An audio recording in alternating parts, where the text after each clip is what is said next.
Awesome! Welcome to How to Impress and Influence People Friendship Seminar, Day 2. Super exciting. Let's get the morning started the right way with music. The dream, the only way.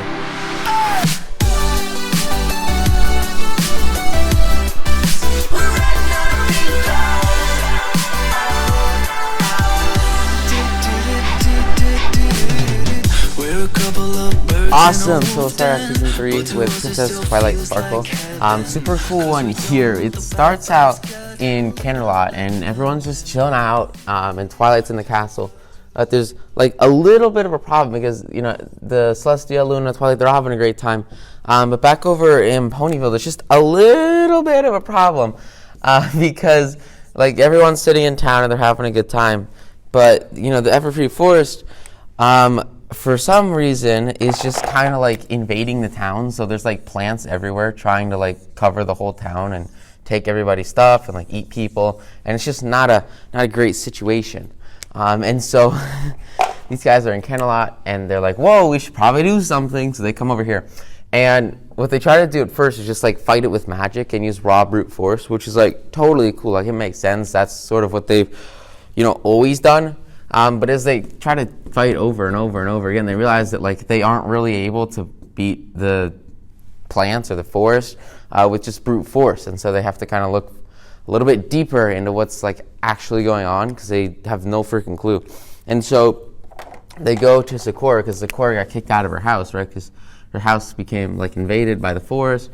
So she's in town. And the cool thing with this potion is like Twilight, she just became princess and everyone has like a ridiculous amount of respect for her. And you can see she's got like herself in a stained glass window. And so Sakura gets this potion and it's supposed to like show what's happening and like the foresight or give some sort of like flash into what's really going on here. And so she gives this potion to Twilight and Twilight drinks it. And then some pretty crazy stuff happens. So she kind of like flashes out of reality without really knowing it and comes over to like this dream world where she's like transported into the past. And in the past, she's like looking at a long time ago when Celestia and Luna were first, battling over the elements of harmony. And as they fought, they were pretty much destroying the world around them, right? And so this was when Luna really wanted to be like Midnight Moon and rule the world and control everybody. This is thousands of years ago. So Twilight, she gets put into this and she thinks it's like legit. And she's trying to like figure out what's going on. And these two, the princesses, Luna and Celestia, just have like this giant laser battle and try to explode each other. And just, it's crazy. And then what Twilight finds after the end of like this huge battle in which she sees Celestia using to defeat Luna are the elements of harmony. And so she realizes, this is in the past because the elements, they look different in the past than how they look when Twilight got them. And so because she realizes this is in the past, she's like, okay, well, what's going on with the elements, right? So she realizes it's not real. And then the fight scene goes on, the battle keeps going. But besides, that, basically, it ends and she gets transported back to reality in front of all her friends. And she has no clue, like, what's going on. She doesn't know what to do. And so because of that, all of her friends, they think it's kind of funny because she's, like, sitting here crying in the real world. But to her, she has, like, no clue what's going on. And so she has no choice really but to like take another swig of the potion because they have like nothing to do at this point, right? And so what they're doing is they're trying anything that comes their way, anything that could just possibly lead to some sort of answer, some sort of solution, something that could give them a new way to work on this goal, right? And so that's exactly what she does. She just takes another swig because there's no other options. You just got to try what you have to try. And the second time she comes back, she finds like the first time Discord was fighting Luna and Celestia thousands of years ago, Discord, he was sitting here and they were on top of this huge hill. And what they did was interesting, right? So they were basically about to turn him into stone so he would be a stone statue for thousands and thousands of years. But before he did that, what Discord did is he was kind of like throwing around a whole bunch of seeds everywhere. And so he just like tosses these seeds all over the ground. And what's important is, under the ground and in the Everfree Forest is this like secret cave area, and in this cave is where the elements of harmony were like housed. Okay, so like right here would be like all of the elements, which are again just those like necklace things that the main six wear, so they can like get really big and shoot rainbow lasers. And so there's like all of those are held inside of like this tree, and this is like an underground tree, and it's a pretty important tree. We're gonna see it a lot. So that's sort of like what's going on here. And his goal with these seeds is to like penetrate the tree and like destroy it, and then get rid of all the power of the elements of harmony and take over the world. But the problem is, since the tree is like a magic tree, it has some sort of like magic stuff in it. It repels these seeds and it stops them from destroying the elements and destroying the tree. And so he gets turned to stone because his plan didn't work 1,000 years ago. But what basically they figure out is that now, forever later, this force field is kind of decayed away, and these seeds have like actually reached the tree.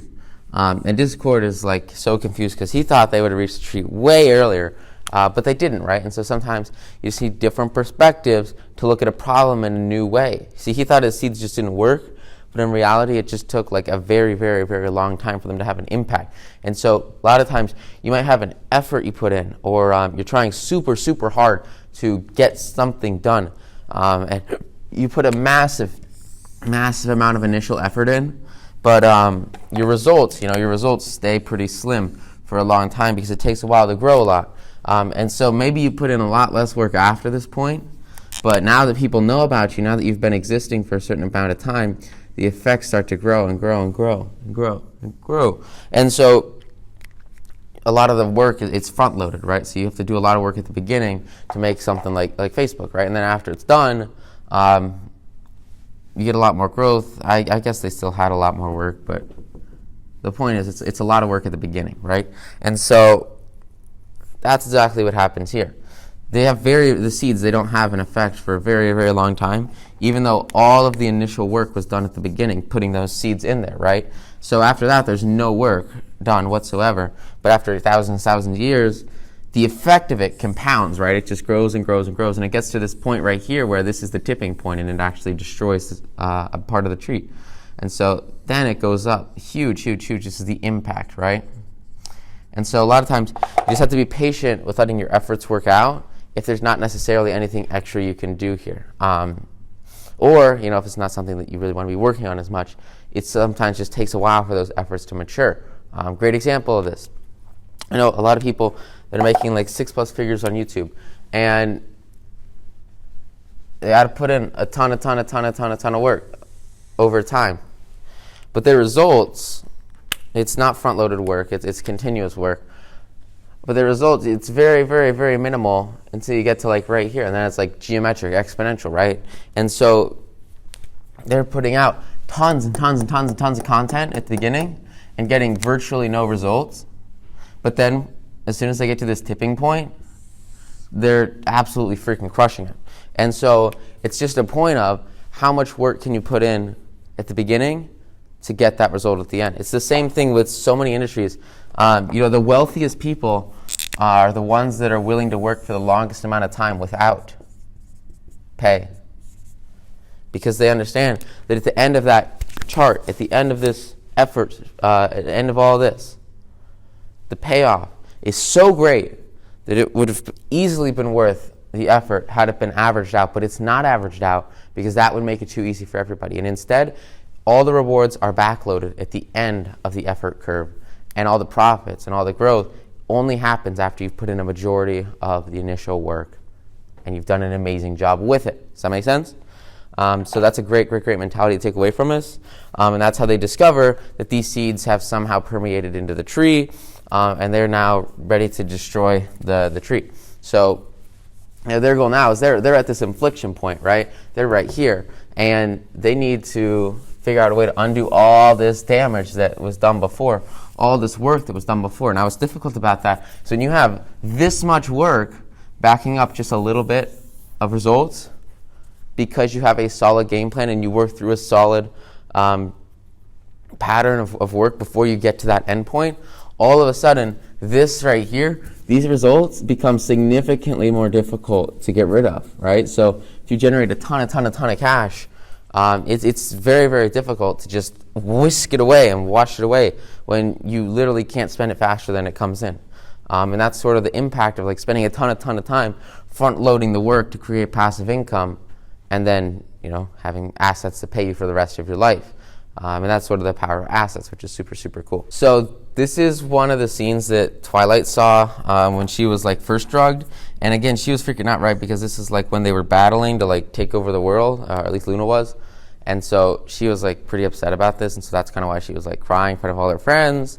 But she did have to go back, right? She had to endure the pain of seeing these awful memories, because only by her self-sacrifice in the short term and her destruction of her ego, destruction of her happiness, make her sad, could she have the ability to like basically save the world, right? So she had to make that initial self-sacrifice for that long-term gain. So just a recurring image here, and something that Twilight does very, very, very well. And because she's willing to make this sacrifice, she's willing to take the pain, the profit, the growth, and the gain from this is going to be ridiculously huge. Because the greater the initial pain, the greater the payoff, right? It's a rebound effect. Because the harder something is to do, the more you really need to be doing it, and that it can absolutely change your life. Cool. So part 2, a teamless captain's tale. Yeah, so this is definitely a shift in like principles, but still it's really, really cool. Okay, so do this too. So Twilight, she just became a princess, right? And so because of that, her friends, they're like, it's pretty cool, not every day people become princesses. There's like, 3 or 4 on the planet, so it's pretty impressive. So what they decide is they need to go to the tree and figure out some way to save the tree. And so everybody comes to Ponyville, and they all group up in the middle of town. And what's interesting is you get the main 6, right? And they are the mastermind. The only reason that they are this far is because they've always stuck together. Yeah, what happens is really kind of crazy. So everyone comes together, and they realize from this illusion thing that they need to go find this tree and save the tree. And so they think about their situation, and specifically like the princesses Celestia and Luna, they have like disappeared, right? So there's pretty much nobody to rule Equestria, right? And so they say, okay, well, since the princesses, they were kind of like abducted by the Force. Since the princesses are gone, we need you to stay behind. We need Twilight to stay in town rather than join the adventure, so that in case something goes wrong, she can come back and lead Equestria. They go against every single friendship principle they developed over the past, years. And they say, we want you to get cut out of the group to stay here just in case, which is ridiculous, absolutely berserk, an insane proposition, because they're literally destroying their mastermind, crushing their friendship, and breaking away one of the strongest links in the chain. Because separated, this group is nowhere near as powerful as they are when they unite together and work towards a common goal, which is to save this tree. And so they make this huge mistake. And then they start, going through the forest to go to this tree. But they leave Twilight in town, right? And she feels awful about it. She can't believe it, because these guys, they are very, very close friends, and she does not feel right about being left behind or not participating just because now that she's like a princess, right? She thinks that is berserk, and it is berserk. It's ridiculous. But that's exactly what they do, it's just insane. And so what happens? Well, Twilight realizes that this is insane and crazy, and she says, look, you know what? I don't care what my friends say. I've got to come in this journey, because I know that we need to be together. And so she starts coming, after they leave, she comes, starts to walk through into the forest. And these guys, they make it to, right near the Tree of Harmony. And then they start to, argue, right? Because they are, breaking down their friendships. They're introducing negativity. They're having serious problems with their connections and with their communication because they don't have everyone together, right? They are out of harmony. They are crushed internally and without the bonds and links of friendship that they need to survive. And so because of that, they're super upset.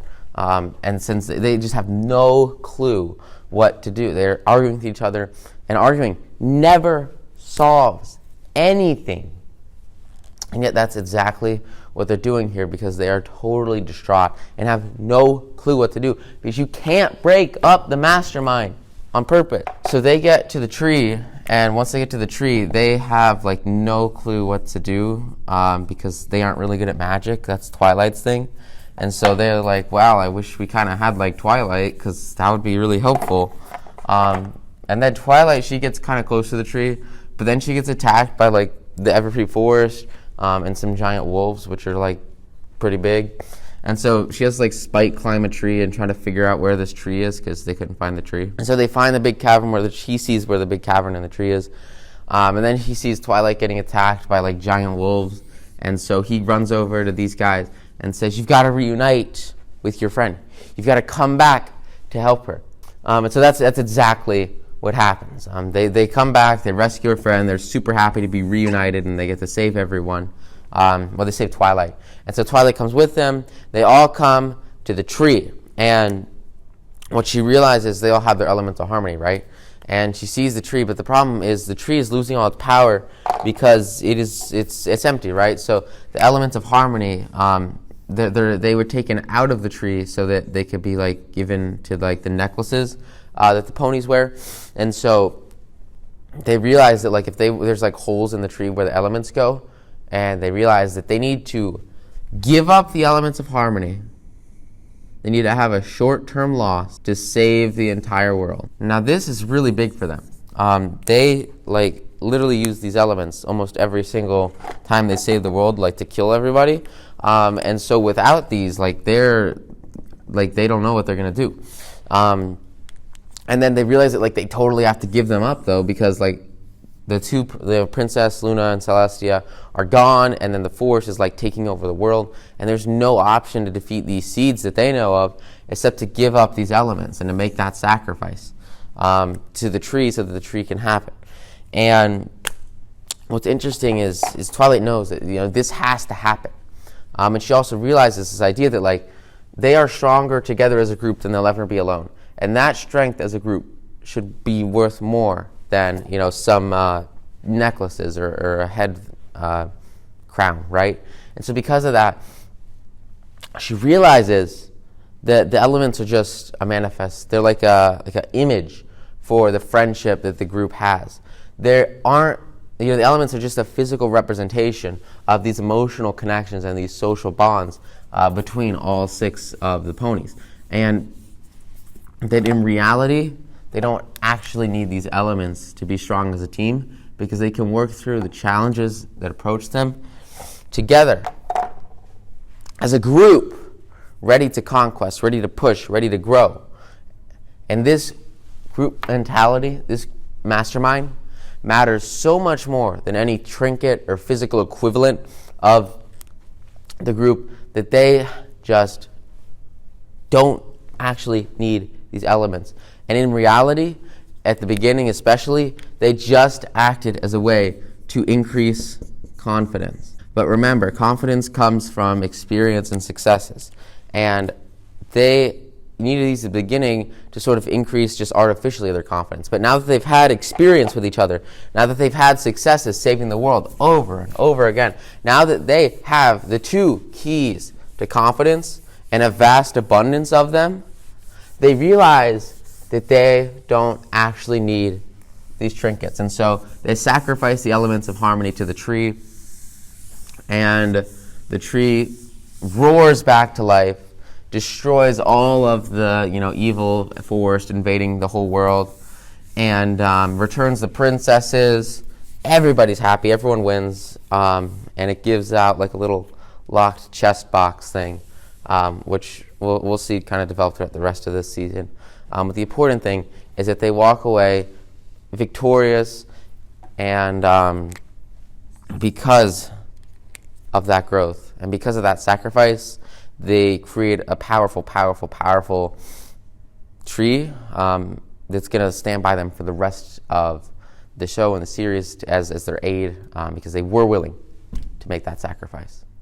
And now they get the reward. Okay, you can't win an argument. All right, awesome. So look at any kind of fighting, any arguments, like it's just like you can't win an argument ever. So there's no point in having an argument. You see these guys arguing in the forest, like it just doesn't make sense. You have, one person that spits out their facts and says the other person's wrong, and then the other person spits out their facts, says the other person's wrong. And what happens is these guys, you start to put your guard up, right? You start to block out what other people say.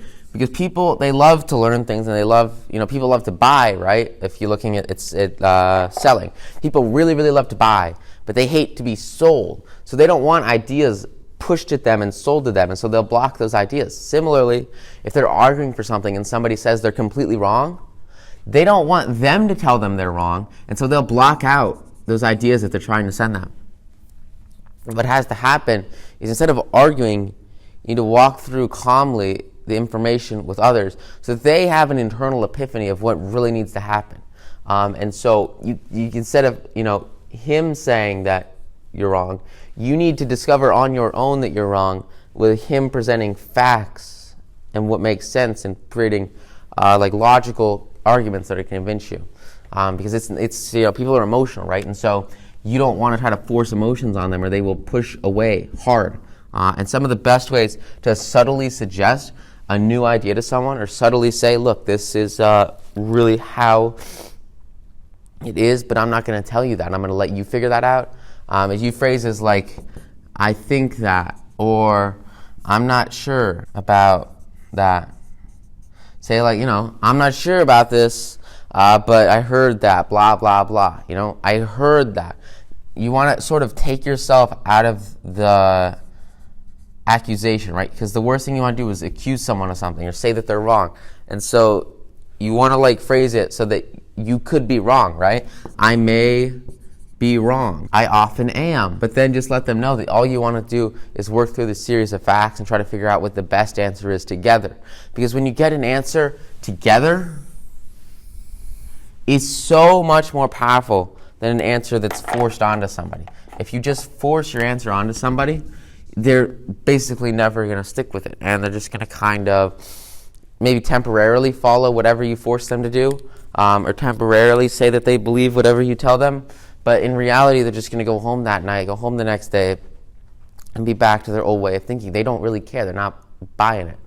You have to do it together, and only when you do it together by constructively working through all the facts and saying, okay, well, this is what's going on, okay, cool, yeah, That's the only way that you're actually able to bring this group together and have them move towards that next realization and epiphany that this is what really needs to happen. And even though you could have just spitted at them, it works so much better when you two come up with it together, and it'll tremendously strengthen your relationship with that person so that you can have a stronger connection and get more done as a team than you could ever do alone.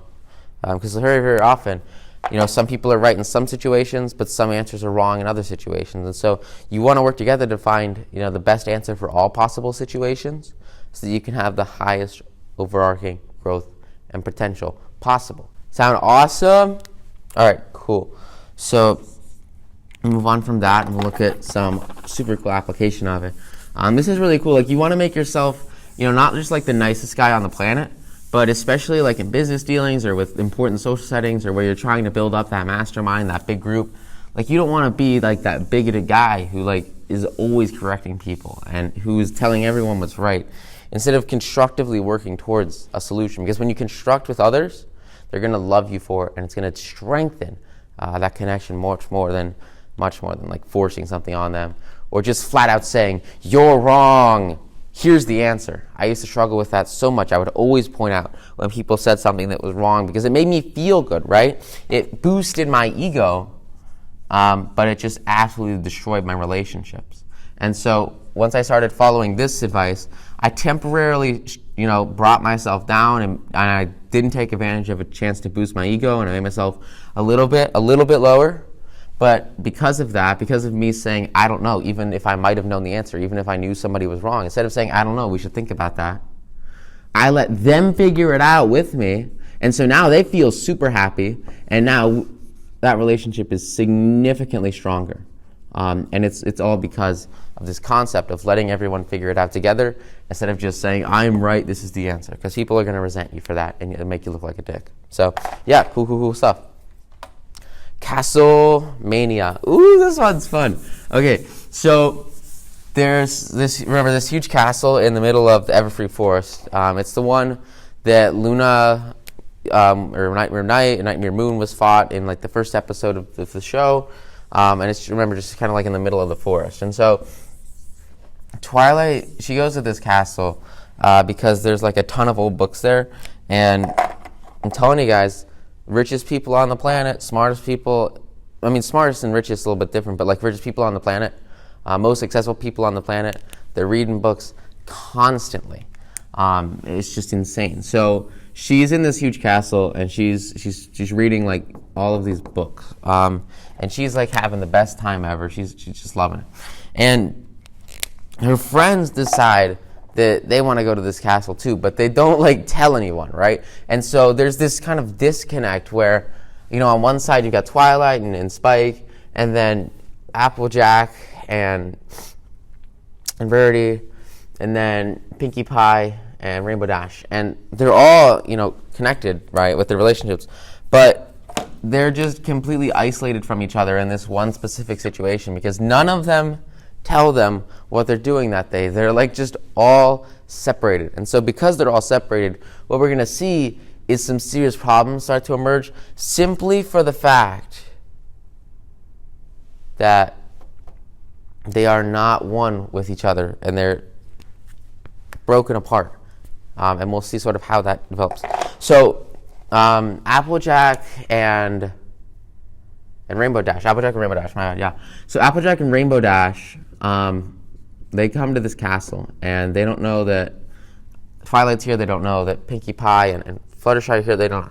So Applejack and Rainbow Dash, they come into this castle, and they're sort of going through like some scary hallways, and they basically are just trying to like scare each other and try to one-up each other and to boost their ego, boost their confidence, and say, oh, look, I'm the best because I don't get scared. And they're just trying to kind of show off with each other, which is, it's cool enough, right?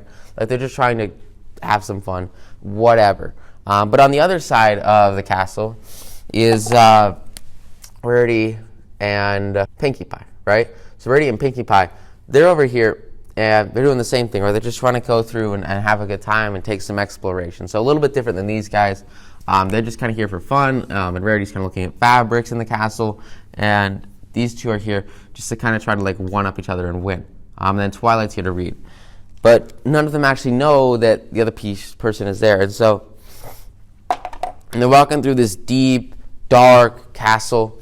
And they're sort of in like underground tunnels. It's just really broken down because it's like 1,000 years old and no one ever lives there. So because of that, there's like just crap everywhere, and it's like pretty sketch. So they're walking through these caverns and they like stick their arms through holes and they're trying to figure out who's what's where, and they like activate trapdoors and fall into some crap everywhere. And there's like this one scene where Applejack sticks her arm through a hole and like grabs Rarity on accident because like she doesn't know that these guys are here, and so they think they just found like a living person, which is just like the weirdest thing ever. But instead of like trying to figure out, okay, well, what's going on here, instead of taking a step back and saying, maybe there are like other people here since we just like physically touched them, maybe we should figure out who they are. What they do is they kind of just run away from others, right? So instead of embracing, trying to figure out who these people are or who's in the castle, instead of working like towards the problem, they run away from it. And so But when you run away from a problem, what it does, it just absolutely crushes momentum and then also your future capacity for actually having success and overcoming that thing, right? So the biggest problem is that it's always, going to be a problem. Like, these guys are always going to be here together, and at the end of the episode, like, they're eventually going to figure out what's going on. They're going to determine that, wow, okay, I guess we were all here together. That's kind of crazy. And so this problem, it's always going to be, this challenge will always be here, like, to figure out, what's going on. And so their options are, like, they can either embrace it, like, right now, and, the challenge level of difficulty would be pretty simple. Like, all they have to do is say, hey, what's up? Oh, cool, I didn't know you were in the castle. And that's it. Or, because, see, the problem is they, don't actually solve the problem. And instead, they wait, and they hesitate, and they procrastinate. And they say, no, you know what? We're going to leave this later to a later date. We're not going to actually go deep and figure out what's going on right now. And so because they don't figure out what's going on right now, the problem gets bigger, right? They have to experience pain. They start to scare each other and have bad time and get into problems and get into trouble. And it gets worse and worse and worse and worse up to this point right here. And now, what could have been a really, really easy problem to solve and a simple little fix, all of a sudden is some super massive problem, and they have no clue what the heck they're supposed to do. And so that's kind of like exactly what happens here, is it elevates and it elevates and it elevates. Because if they diffuse the problem here, it goes away completely, right? And it's very, very simple, little tiny bit of effort to actually do that. But as you let the problem grow and as you let the problem manifest, and as you give it time to feed and to expand, all of a sudden, what was something small at the beginning, which was something just ridiculously unimportant, even just the smallest crack in a friendship, or like the smallest flaw in a wall, it doesn't matter what the project is. If there's just this problem, at the very bottom root of some sort of building, right, and there's this little tiny crack, all of a sudden, you don't fix that crack when you're building the first floor of the building and you build all 17 floors. This whole building is like shifting 2 degrees left, or there's like 5 inches of ground shift in the next 4 years. And so like the whole building's sideways. And that's all because they didn't take the time to go through and get the bottom, they didn't get the foundation right at the beginning. And if you don't get the foundation right, you don't take the time to overcome these challenges the instant that they appear, they're going to grow to be so much more in the future. And that's exactly what happens in this episode with all the ponies. It's just terrible, terrible, terrible stuff. It's all because they were completely separated from what needed to happen, and what needed to happen was they had to embrace this problem and freaking fix it. But they just didn't do it. And so because of that, it expands, and they have these horrible encounters with each other, and they're super scared until eventually they do meet up at the end. And then at the end, right, at least with like social situations and friends, once you get here and you figure out, oh, it was just nothing, it goes away, then it's like, you laugh it off, you look at it in the past and you say, oh, that was funny, not a big deal, it's okay. But in the moment, it kind of sucks, and it'll be a lot easier to just solve it quickly, even if it might make a funny story in the future. It's just kind of that yin-yang of like, do you want to fix it or not? And a vast majority of time, especially in the professional realm, you really do need to fix these problems in the beginning, or they're going to be like, horror stories of like when stuff went wrong. You just don't want stuff to go wrong. So just like care a little bit about getting the foundation right and getting the baseline right, so that as you start to build on whatever it is that you're doing, especially in education, especially in investments, like as you start to grow up and up and up and up the ladder, you just cut it when it needs to be cut, and you focus pretty much exclusively on having the right base so you can have complete and total growth, which is so powerful. And the instant that you do that, all of these lines are going to disappear, and these connections will be significantly easier to make, because now you're ready. Right now you've put in the work, and you deserve to have the success that you desire, because you have the solid foundation that you need to succeed. And as soon as you do that, you're above 99% of people, because the vast majority of people just do not take the 10 seconds it takes to find the foundation and to fix any cracks in it before they start layering on the concrete.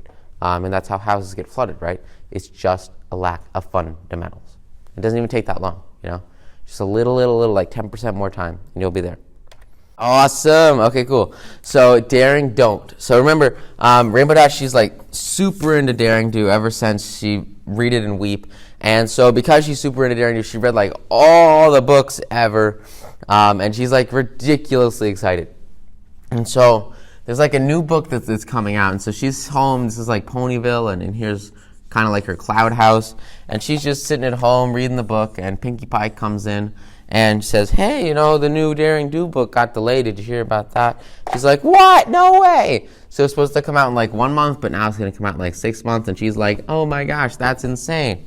And so she asks Twilight, you know, what's up? What's going on with this book delay?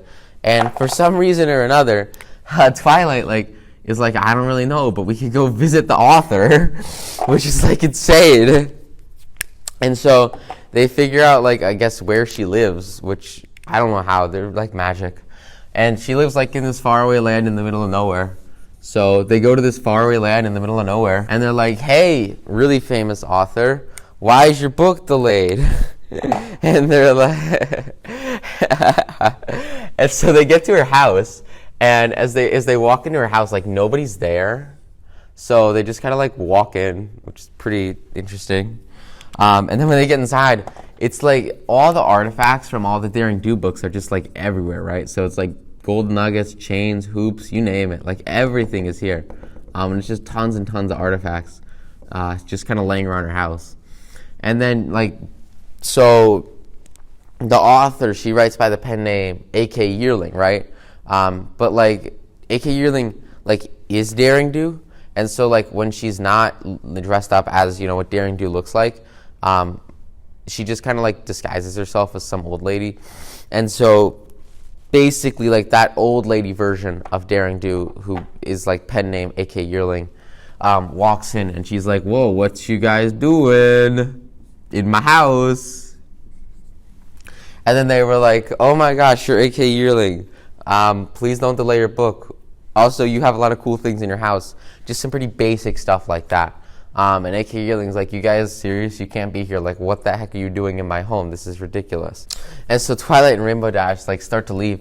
But then all of a sudden there are like these this bandit of bad guys in the Daring Do books, led by Cavaneron. And so this guy comes in like with all of his bad guy friends, and he's like, oh, we're gonna take over your world and fight you and capture you. And she's like, oh shit.